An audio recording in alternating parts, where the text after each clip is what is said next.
People think they know my strength. They see the speed, the power, the relentless drive. But they don't know the truth. They don't know the one thing that made me truly unstoppable. It wasn't my fists. It wasn't my kicks. It wasn't even my physical training.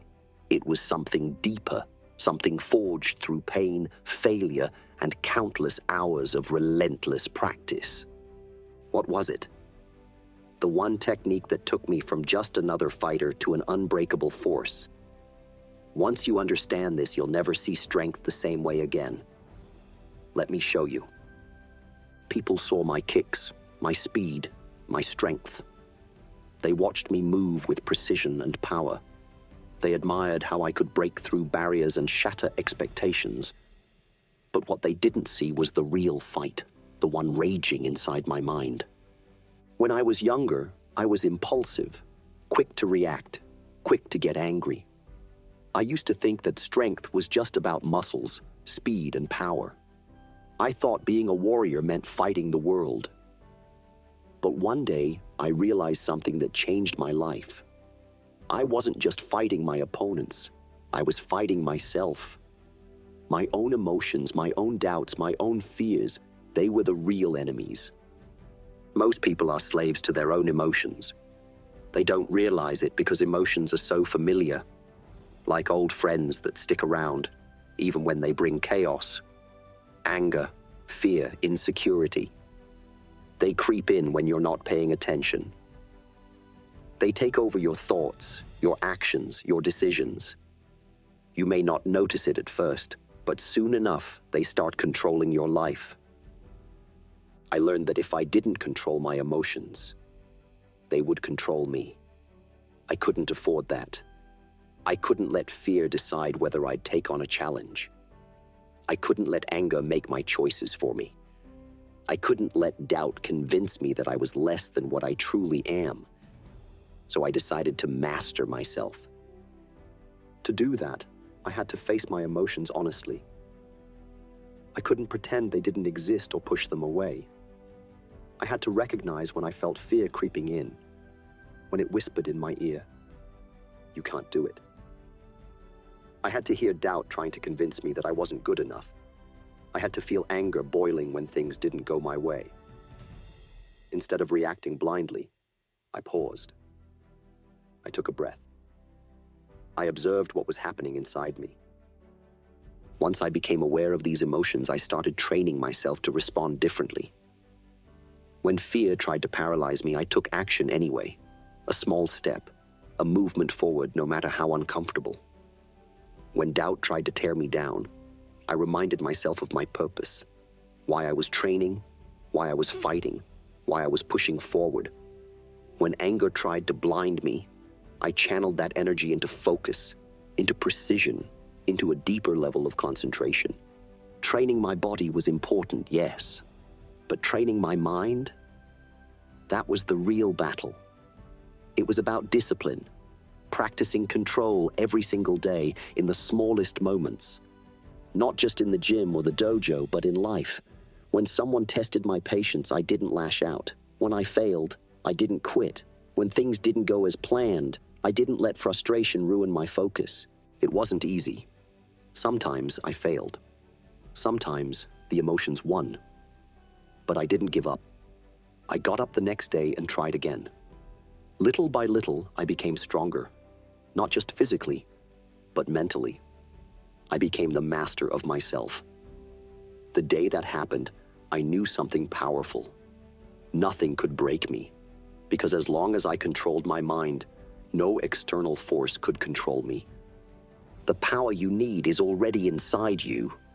It's not about being fearless. It's about facing fear with courage. It's not about being perfect. It's about striving to be better every single day. It's not about suppressing emotions. It's about guiding them, using them, and never letting them lead you astray. Train your mind harder than your body. Master yourself. When you do, you'll realize that no one can truly defeat you, because your strength doesn't just come from your fists or your kicks. It comes from your unbreakable will, your calm mind, and your relentless spirit. You are the master. Now, become unstoppable. People looked at me and saw power. They saw a fighter who never backed down, a man who broke barriers, a symbol of strength. They saw the disciplined, fierce side of Bruce Lee. But they didn't see the struggle behind it, the battles I fought within. What they didn't realize was that true strength doesn't come from being invincible. It comes from being vulnerable, from being human. Most people fear showing their weaknesses. They hide their fears, their doubts, their insecurities, thinking that if they bury them deep enough, they will disappear. They pretend to be unbreakable because they believe that's the only way to survive in this world. But let me tell you something. Hiding your weakness only makes it grow stronger in the dark. I didn't always know this. In my early years, I fought to project a tough, fearless image. I didn't want anyone to see my struggles, my failures, or my moments of doubt. I thought that admitting weakness was the same as admitting defeat. I thought that if I revealed my vulnerability, people would see me as less of a fighter, less of a man. But life doesn't let you hide for long. There were moments when my fears crept in, no matter how hard I tried to suppress them. Times when I questioned myself, my abilities, my path, my purpose. There were days when my body was tired, when pain seeped into my bones, when the road ahead seemed too long and uncertain. I faced injuries that made me wonder if I would ever move the same way again. I faced criticism from people who didn't believe in me or my philosophy. I faced rejection when the world wasn't ready to accept me. One day, I sat alone in a quiet space, reflecting on everything I had been through. I realized that the more I tried to fight my own vulnerability, the weaker I felt. The harder I pushed it away, the more it drained me. I was constantly at war with myself, trying to be something I wasn't, flawless. That's when I made a decision. I was going to stop fighting my own humanity. I was going to embrace it. I realized that vulnerability isn't a curse, it's a gift. It's the raw, honest truth that makes us who we are. The strongest warriors are not the ones who never fall. They are the ones who rise every time they do. I began to look at my vulnerabilities differently. I stopped seeing them as something to be ashamed of. Instead, I started seeing them as opportunities for growth. When I felt doubt creeping in, I didn't push it away. I sat with it, examined it, and asked myself why it was there. I used it as a mirror to understand what I needed to work on. When fear whispered that I might fail, I acknowledged it. I didn't let it control me, but I didn't ignore it either. I learned to turn my weaknesses into strengths by facing them openly. I didn't just pretend to be fearless. I learned to be brave despite the fear. I didn't just act tough. I learned to be resilient despite the pain. I didn't just put on a strong face.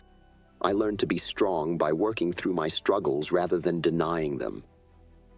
People often think that showing weakness is the same as admitting defeat, but that's not true. Real courage is looking at your flaws without flinching, accepting that you are imperfect, and deciding to grow anyway. It's not about pretending you're perfect. It's about embracing the journey of becoming better. When I embraced my vulnerability, I found a strength I never knew I had. I no longer needed to put up a facade or constantly prove how tough I was. I found peace in being real. I found power in authenticity. I became stronger not because I ignored my flaws, but because I faced them head on. You see, there is freedom in admitting that you're not indestructible. There's power in saying, I am human. I get hurt. I feel fear. But I will not be defined by it. When you embrace your vulnerability, you stop being afraid of falling because you know you have the strength to get back up. You stop hiding from your pain because you know it can teach you. You stop worrying about being perfect because you realize that growth is far more valuable.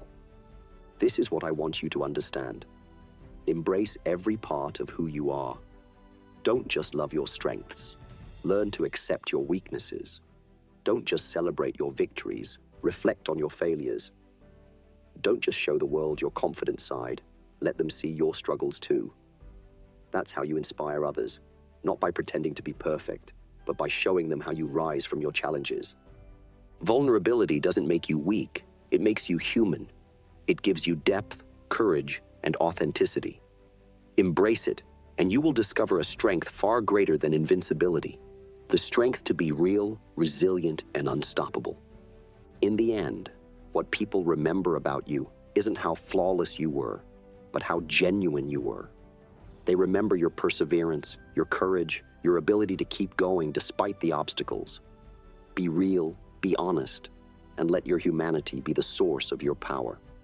The strongest version of yourself is not the one who never breaks, but the one who knows how to rebuild stronger every single time.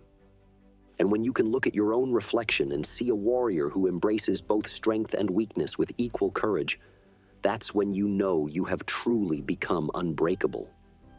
People often talk about power as if it's something rigid, something that needs to be solid and unmovable. They imagine strength as a brick wall, unyielding and unbreakable. But I learned early on that real power isn't found in rigidity. It's found in the ability to adapt, to move, to change. Real power is not about standing still and taking the blows. It's about flowing around the obstacles that life throws at you. When I was young, I was stubborn. I thought being strong meant resisting everything that tried to change me. I believed that the harder I stood my ground, the more powerful I would be. I trained to become like stone, tough, unbreakable, immovable. But life has a way of teaching you the truth, whether you're ready for it or not. One day, I was practicing my kicks, trying to perfect a new technique. No matter how hard I tried, it just wasn't working. I kept forcing it, pushing my body to do what I thought it should. My movements became tense, stiff, and uncoordinated. Frustration took over, and I felt my mind filling with doubt and anger. I stopped for a moment, took a deep breath, and just watched the way my own body was resisting itself. That's when it hit me. I wasn't flowing. I was fighting against myself, trying to force something that wasn't natural. I was too rigid, too fixed on what I thought was the right way. In that moment, I remembered something simple but profound. Be like water. Water doesn't resist. It doesn't fight against obstacles. It flows around them, over them, or through them. It adapts to its surroundings without losing its essence. No matter how you try to contain it, water finds a way. It seeps through cracks, shapes itself to any container, and never stops moving. I decided to change my approach. Instead of forcing the technique, I relaxed my body, eased my mind, and let go of the need to control every detail. I allowed my movements to be fluid and natural, not forced or mechanical. And just like that, it clicked. The kick I had been struggling with for hours became effortless. This was not just a lesson in martial arts. It was a lesson in life. We often try to control everything, our circumstances, our surroundings, even other people. We think that if we just hold on tighter, we can bend life to our will. But the harder you grip, the more you realize how little control you actually have. Life is unpredictable. It changes direction without warning. If you remain rigid, you will break. But if you learn to flow, to move with life rather than against it, you become unbreakable. I started applying this mindset, not just in training, but in everything I did. When people criticized me, I didn't let their words weigh me down. I let them flow past me, like water flowing around a rock. When I faced setbacks, I didn't resist them. I adjusted, found new ways to move forward, and let the challenge shape me rather than shatter me. When plans didn't go my way, I didn't stand still and complain.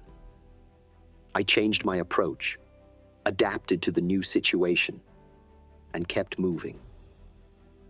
I learned that flowing doesn't mean being passive or giving up control.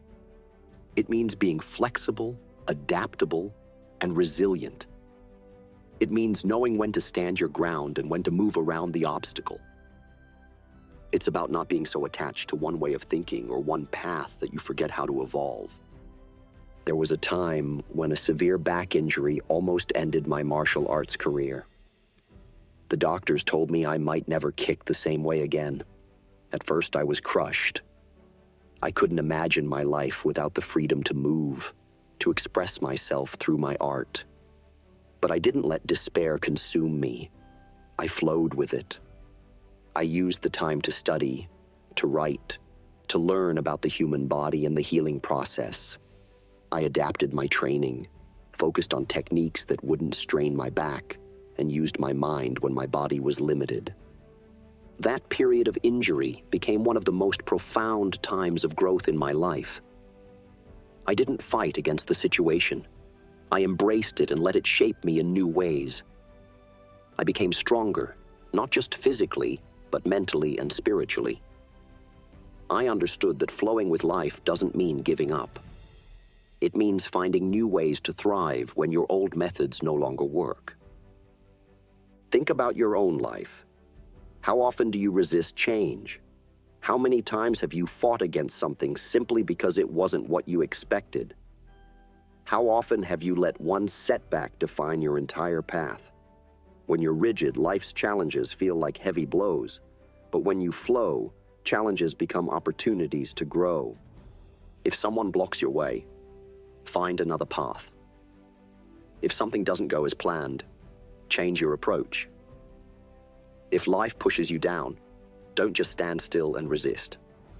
Flow around the difficulty. Use the energy of the challenge to move you forward. Sometimes the path you thought was the only way turns out to be a dead end. That's okay. It doesn't mean you've failed. It means it's time to adapt. Be like water, flexible but unstoppable. Flow over obstacles, flow around resistance, and never lose your essence. You don't need to be unbreakable like a rock. You need to be adaptable like water. In every situation, ask yourself, am I resisting when I should be flowing? Am I holding on too tightly to one way of thinking? Am I too rigid to see a better path? When you learn to flow, you stop being afraid of failure. You stop being consumed by doubt. You become like a river, always moving forward, always finding a way, no matter what stands in your path. Flowing doesn't mean surrendering. It means mastering the art of resilience. It means knowing that you don't have to fight every battle head on. Sometimes, the greatest strength is in knowing how to bend without breaking, how to move without losing yourself, and how to keep going when life tries to stand in your way. Be like water. When life tries to block you, flow around it. When life tries to change you, let it shape you without losing your essence. When life tries to break you, remember, water doesn't break. It adapts, moves, and remains unstoppable. That is true power. That is the secret to being unbreakable. You don't just stand against the storm, you flow through it, emerging stronger, wiser, and undefeated. When people saw me on screen, they saw the fighter, the man who moved like lightning, struck with precision, and broke boundaries. They admired the power, the speed, the way I seemed to embody martial arts itself. But they didn't see the years of inner struggle, the countless nights questioning who I really was, and the endless battle to find my own path. You see, I wasn't born a master. I wasn't born with my own philosophy. Like everyone else, I started by following what others taught me. I imitated the greats. I practiced the techniques passed down for generations, repeating every movement exactly as I was shown. I followed the rules because I thought that was the only way to become great. But something inside me didn't feel right. I trained hard, I gave it my all, but I felt like a copy of someone else, like a shadow that never truly found its own light. I was moving fast, but I wasn't moving forward. I was fighting, but not truly expressing myself. I realized that I wasn't being me. I was being a reflection of the masters who came before me. There was a moment when everything changed. I was practicing a form that I had been taught since I was a child. My body knew it by heart, but my mind felt disconnected. I suddenly stopped and asked myself, why am I doing it this way? Is it because it's the best way for me? Or is it just the way it's always been done? That question haunted me. I started questioning everything, not just in martial arts, but in life itself. Why do I think the way I do? Why do I believe what I believe? Why am I holding on to techniques and philosophies that don't align with who I truly am? I realized that I had been a slave to tradition. I had been walking a path carved out by others without ever truly questioning if it was the path meant for me. I was doing what was expected rather than what was true to my nature. I knew that if I wanted to find my true potential, I had to break free from that mindset. I had to create my own philosophy. It wasn't easy. It's terrifying to step away from the familiar and carve your own way. You doubt yourself. You wonder if you're being foolish. You hear voices from teachers, mentors, society, telling you to stay in line, to keep doing things the right way. But deep down, I knew that my true power wouldn't come from following. It would come from creating. I began to strip away everything that wasn't essential. I got rid of techniques that didn't fit my body. I discarded styles that didn't resonate with my spirit. I questioned long-standing ideas that didn't match my reality. I wasn't disrespecting tradition. I was simply refusing to be confined by it. I didn't want to be a slave to a single style. I wanted to be free, to move, to adapt, to evolve. I called this new way of thinking Jeet Kune Do, the way of the intercepting fist. But it wasn't just a fighting style. It was a philosophy. It was about being fluid, being adaptable, and rejecting limitation. It wasn't about clinging to one way. It was about finding the best way for me. People didn't understand at first. Some criticized me, saying I was disrespecting tradition. They couldn't see that I wasn't rejecting martial arts. I was evolving it. I wasn't claiming to know the only way. I was claiming my way. I wasn't trying to be better than the masters who came before me. I was trying to be the best version of myself. When I let go of rigid thinking, something amazing happened. I became faster, stronger, and more creative. I wasn't limited by forms or rules. I was guided by intuition, experience, and personal truth. My movements became an expression of who I truly was, not a repetition of what someone else had done. I wasn't just fighting, I was expressing myself honestly without boundaries. This philosophy extended beyond fighting. I applied it to life itself. When people told me to think a certain way, I questioned it. When society tried to mold me into something I wasn't, I resisted. I learned to trust my instincts, to learn from every source, but not be owned by any of them. I didn't just want to live, I wanted to live authentically. Think about your own life. How much of what you do is shaped by others' expectations? How often do you follow the path laid out for you without asking if it truly aligns with your soul? Are you repeating patterns that don't fit who you are just because they are familiar? To create your own philosophy, you have to challenge the way you think. You have to dare to step away from what's always been done and find what truly resonates with you. Don't just blindly follow traditions, whether in your craft, your career, or your beliefs. Ask yourself, is this my truth or is it someone else's?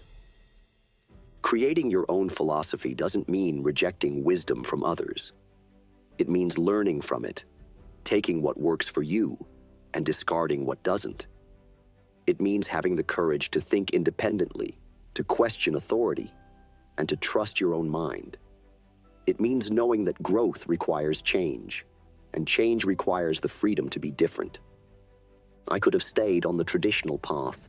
I could have followed what everyone else was doing, but I chose to take a risk, to break the mold and find my own way. That choice made me not just a fighter, but an artist, not just a student, but a creator.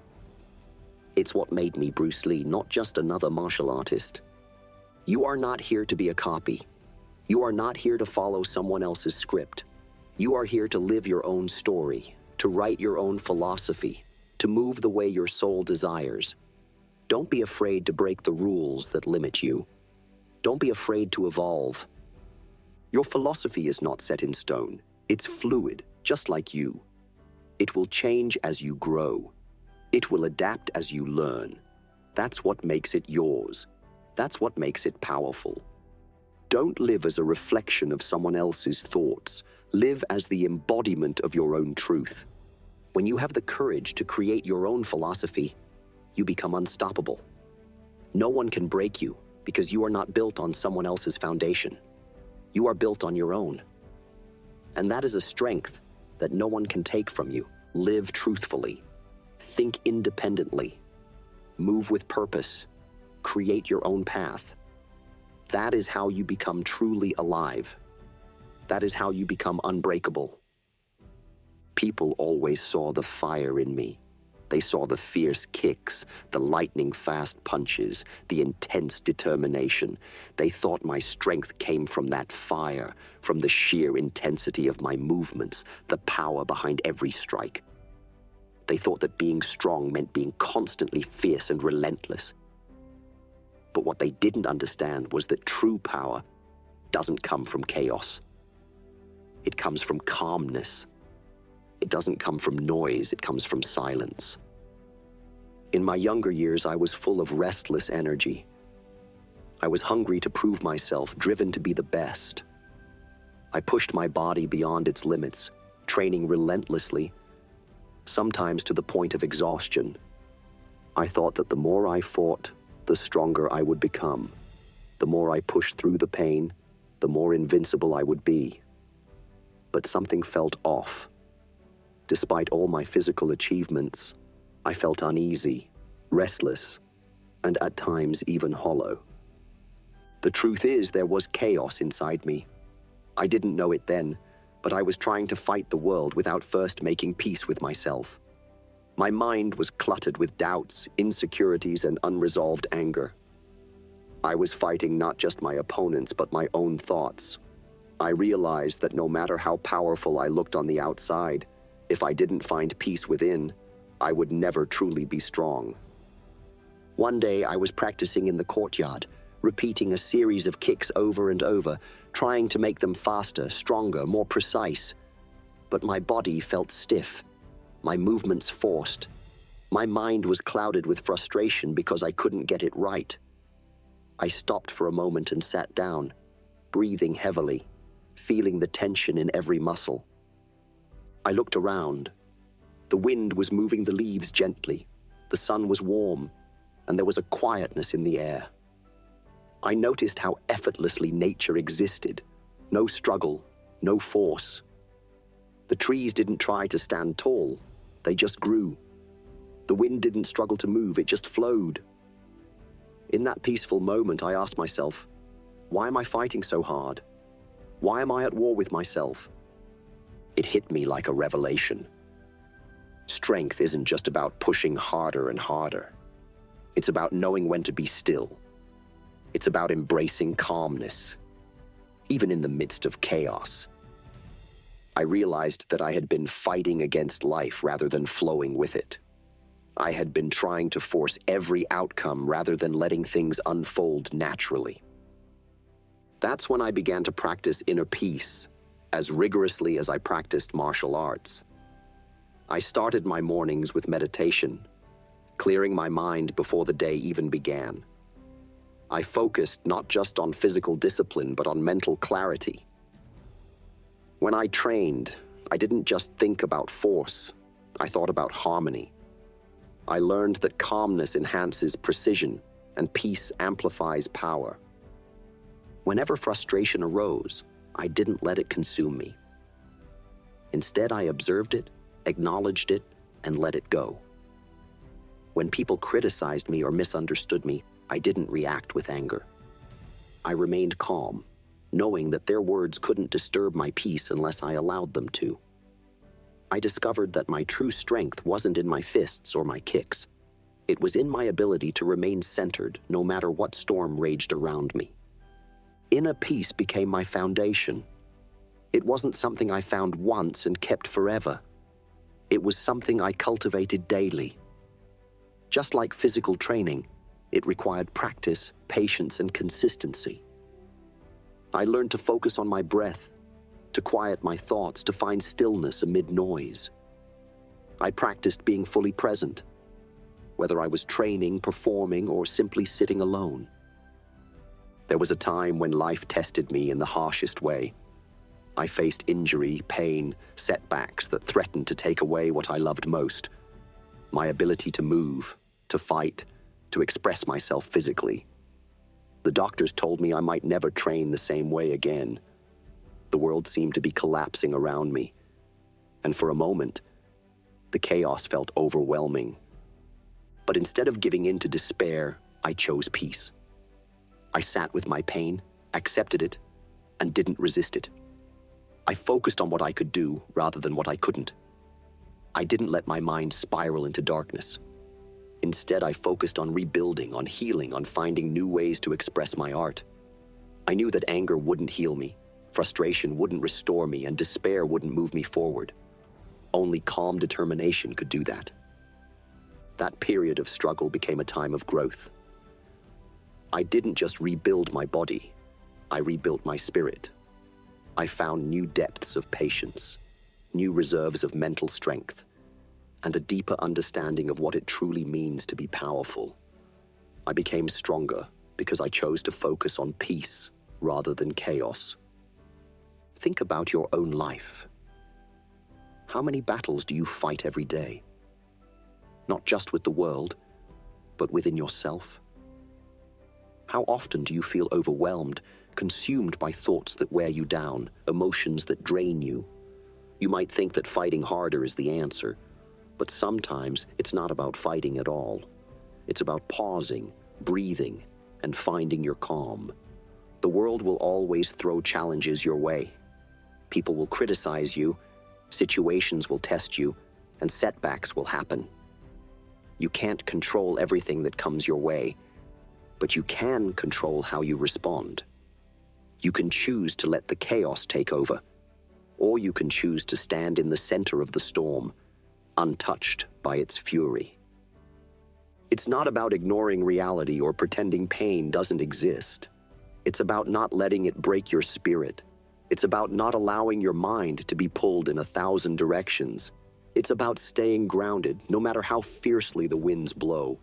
When you find inner peace, you become unstoppable because your strength doesn't come from external circumstances. It comes from within you, a place no one else can touch, no hardship can shatter. Train your mind to be calm. Train your soul to remain steady. When you master your inner world, the outer world has no power over you. In the chaos of life, choose to be the calm. In the noise, choose to be the silence. In the battle, choose to be the balance. Inner peace is not just a state, it's a practice. It's a way of life. It's the secret to being unbreakable, because even when life tests you, your spirit remains unshaken. Remember this: the strongest warriors are not those who always fight, but those who know when to be still. They are the ones who can stand in the middle of chaos, breathe, and remain at peace. Be that warrior. Be that calm. Find your center, and nothing will ever break you. People saw me surrounded by students, fans, and admirers. They saw me training in dojos, performing on movie sets, speaking to crowds. They thought I was always surrounded by people, always in the center of attention. But what they didn't see was the time I spent alone. Countless hours of solitude, training when no one was watching, reflecting when the world was silent. They didn't understand that being alone wasn't a weakness, it was my strength. In the beginning, I wasn't always comfortable being by myself. I was like anyone else. I wanted to be part of something, to belong, to be recognized. When I first moved from Hong Kong to America, I felt the sting of loneliness more than ever.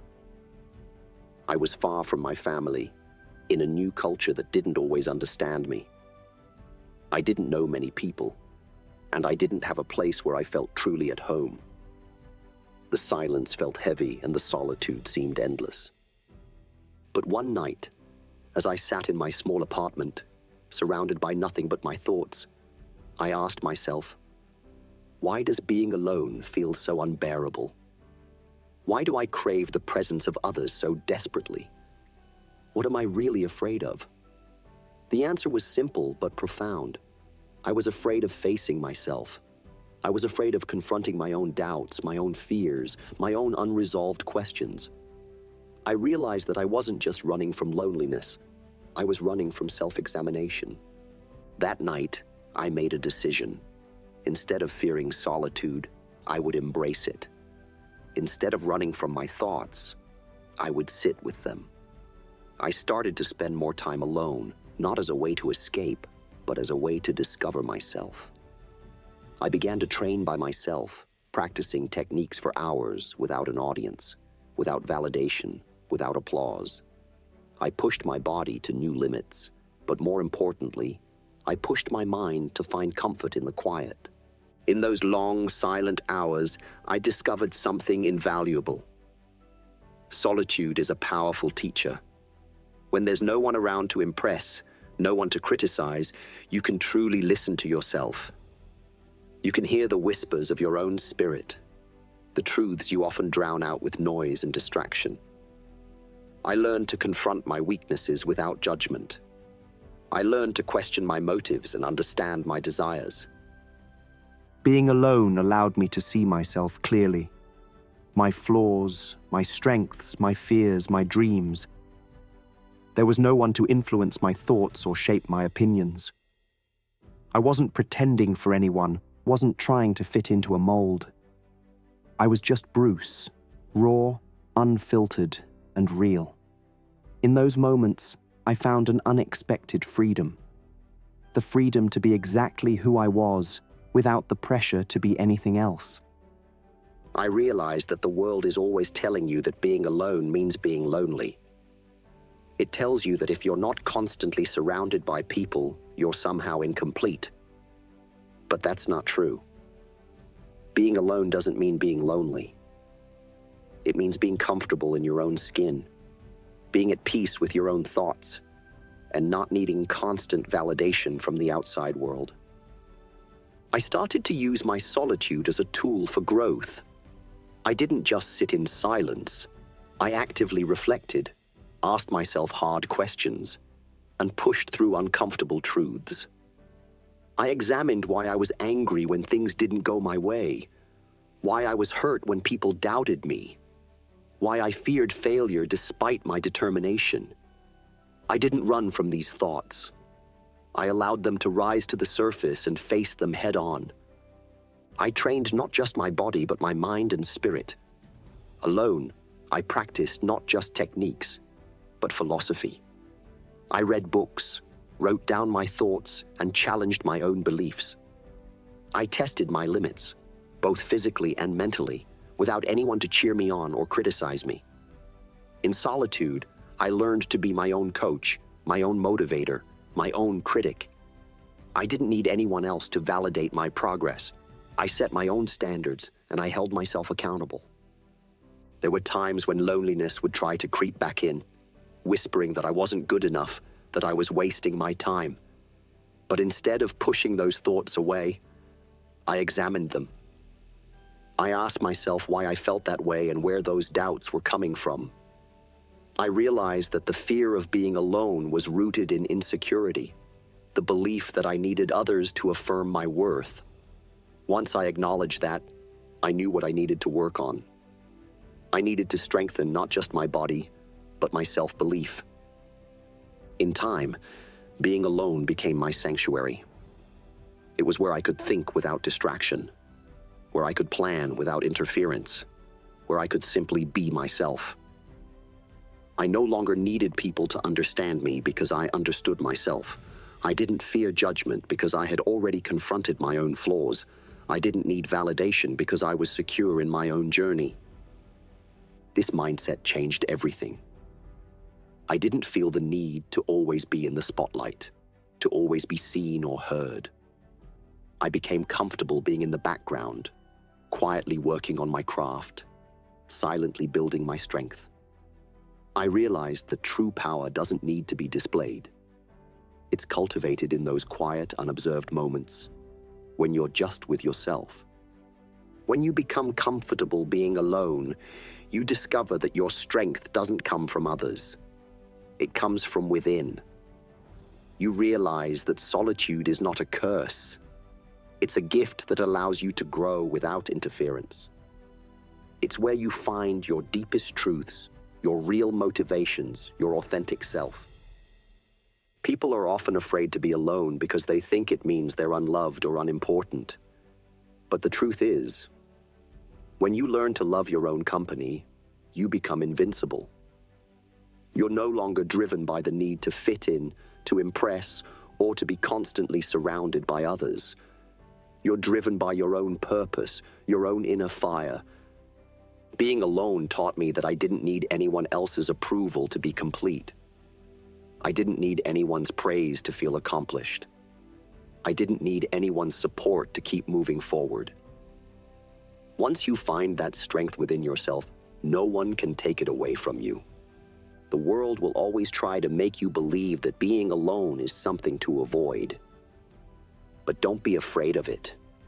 Embrace it. Let it teach you, strengthen you, and shape you. When you learn to stand strong on your own, you realize that you are never truly alone because you carry your own strength, your own wisdom, and your own resolve within you. Find comfort in solitude. Let it build you from the inside out. Be your own companion, your own mentor, your own champion. When you master the art of being alone, you become unstoppable. You no longer fear rejection, abandonment, or isolation. You become whole, not because of others, but because of the unbreakable bond you have with yourself. When you reach that point, you will understand a profound truth. You are your greatest ally. And once you become comfortable being alone, no force in this world can break your spirit. People often look at me and think I was born this way, fast, strong, relentless. They see the final product, the fighter, the philosopher, the icon. What they don't see is the constant struggle to keep evolving, to never settle for what I had already achieved.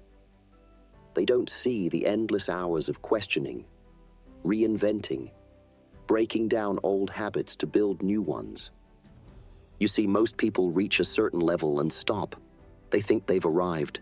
They become comfortable with what they know, proud of what they've achieved.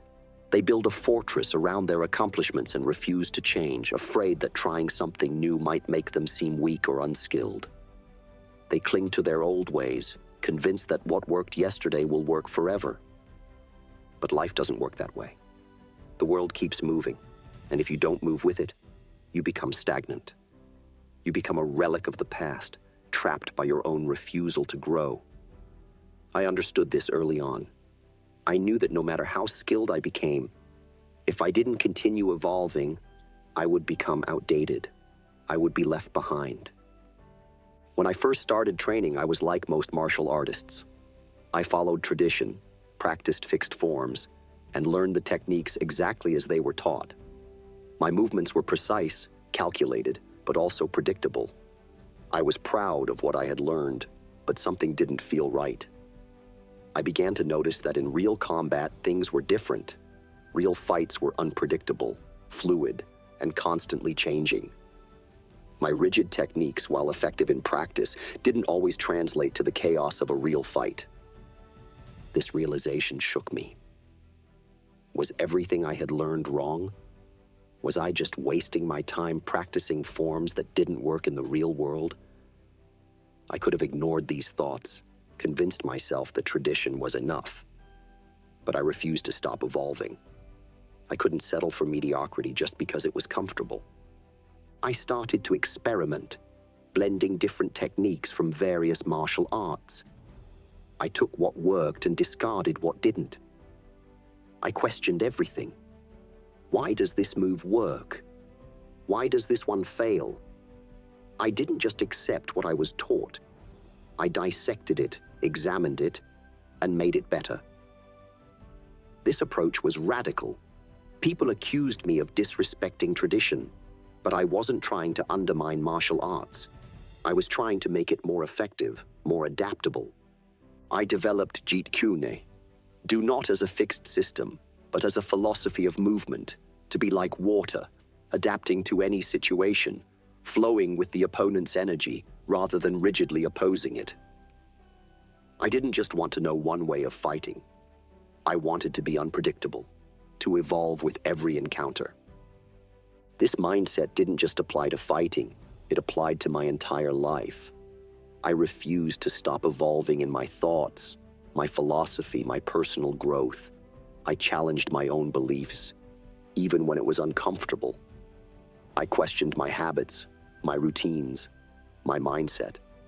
I constantly asked myself, am I improving, or am I just repeating the same things? There was a time when I had to confront my own ego. As my fame grew, it became easy to believe my own hype, to think that I had already reached the pinnacle of my journey. I was praised, admired, and respected. But I knew that if I allowed myself to become complacent, I would stop growing.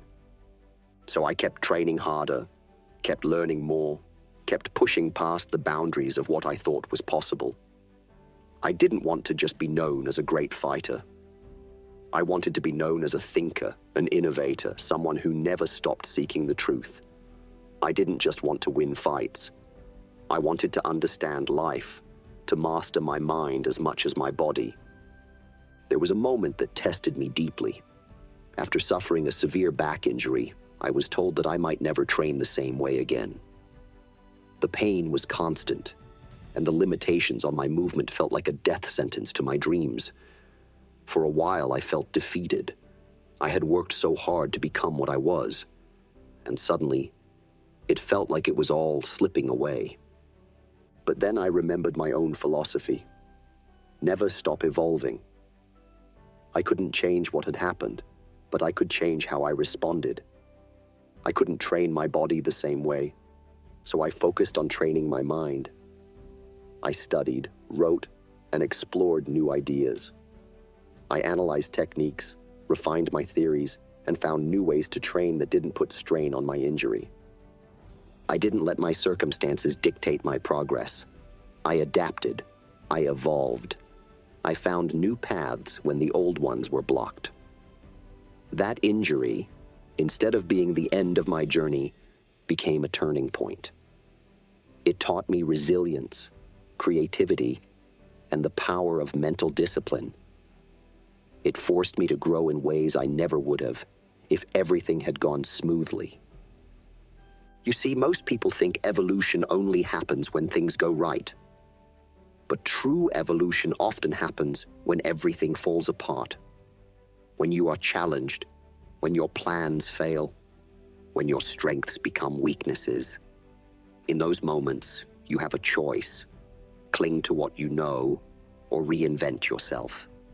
I chose to evolve, even when it was hard. I chose to break my own patterns and find better ways to move, think, and live. I refused to stop evolving because I knew that the moment you stop growing, you start dying. I didn't just want to be remembered as the fastest or the strongest. I wanted to be remembered as the man who never stopped becoming better. Look at your own life. Are you stuck in old patterns because they are familiar? Are you afraid to try something new because it might expose your weaknesses? Are you holding on to the past because it's safer than embracing the unknown? Don't settle for what you are today. Don't be afraid to change, to adapt, to evolve. Challenge your own thoughts, push beyond your comfort zone, and never think that you've arrived. The journey doesn't end just because you've tasted success. Success is not a destination. It's a process, a continuous effort to become more than what you were yesterday. Be fearless in your evolution. Break your own limits, reinvent yourself, and never be content with what you have already achieved. The real fight is not just against others, but against your own complacency. The world will try to box you in, to tell you that you've done enough. Don't listen. Keep moving forward, keep learning, keep changing. Your legacy isn't just about who you are, it's about who you continue to become. Don't let your past victories define your future. Don't let your present comfort stop your progress. Refuse to stop evolving. That is how you remain unstoppable, unbreakable, and unforgettable. The greatest victory is not just mastering the world, it's mastering yourself. Evolve constantly, and you will never be defeated. My strength wasn't just in my body. It was in my mind, my spirit, and my soul. It wasn't just about how hard I could hit or how fast I could move. It was about how deeply I could understand myself, how fiercely I could challenge my own limits, and how relentlessly I could keep evolving. You see, true power doesn't come from muscles alone. It comes from mastering your thoughts, controlling your emotions, and aligning your spirit with your actions. These 7 truths shaped me, molded me, and made me unbreakable. Now it's your turn. Which of these truths will you make your own? Which one will you embrace to become stronger, wiser, and more resilient? Remember, be like water, flow with life, adapt to challenges, and never let anything break your spirit. Keep evolving, keep growing, and never stop becoming the best version of yourself.